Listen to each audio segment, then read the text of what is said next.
Poverty, they say, is a state of the mind, and it belongs to those who strongly believe they have no hope and choose not to see the opportunities around them. A media launching and awards ceremony held in Lagos with the theme Self-Determination and Security in Nigeria. Speaking at the ceremony ground, a senior advocate of Nigeria, Femi Falano, in a speech therefore challenged journalists to focus more on issues that will help develop the country rather than focusing on politicians, as he stated why we are still poor as a nation. The local government and also the federal government. And we must stand up to demand proper accountability from the government. But if we just leave the government alone, you are not going to get justice, you are not going to get your right. We need to organize. In your communities, you must organize. You must call your legislator. There are 40 of them in the House of Assembly in Lagos. How many of us know them? Have you ever engaged them? You have the local governments. What are they doing for us?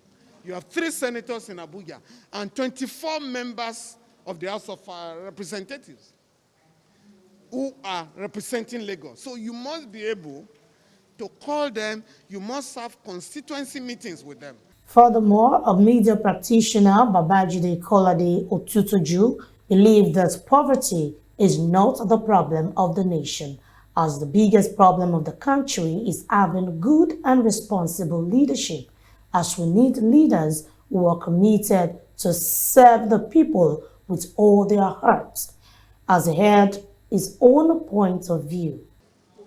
Nigeria needs leaders who are forward-looking, leaders who are creative, who are inventive, leaders who are abreast with developments across their own country, leaders who truly are selfless. A lot of our leaders are not selfless. They think about themselves alone, themselves and their families. We need selfless leadership at this material time. A selfless leader will take a decision, no matter how painful, because he knows that it is best for the country. In our micro level as a bank, a microfinance bank, we were working day and night to eradicate poverty by providing loan and financial support for those in the lower end of the market pyramid, and that will continue to do. If every one of us is doing that in his own little way, poverty will be eradicated to a reasonable extent. Other participants also aired their views. When I'm talking about corruption, it's not only the government.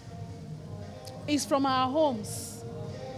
Because, for example, now, the governments, the people, when we talk about the government, we are the government. Okay, the president, from to the governor, to the chairman.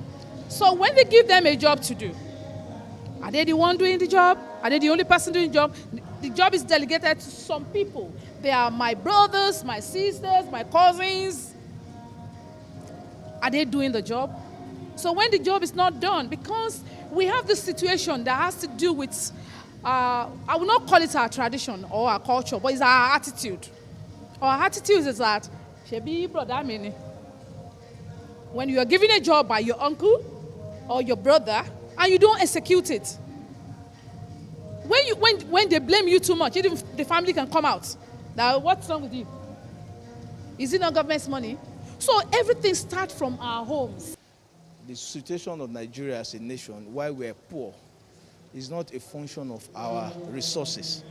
It's a function of our personal decision to remain who we are and remain poor. If we relax our law, if you liberalize our economy, if you allow so many things to happen. Look, when you look at Nigeria, for example, most of the time we celebrate Nigerian customs and excise for bringing in revenue to the nation.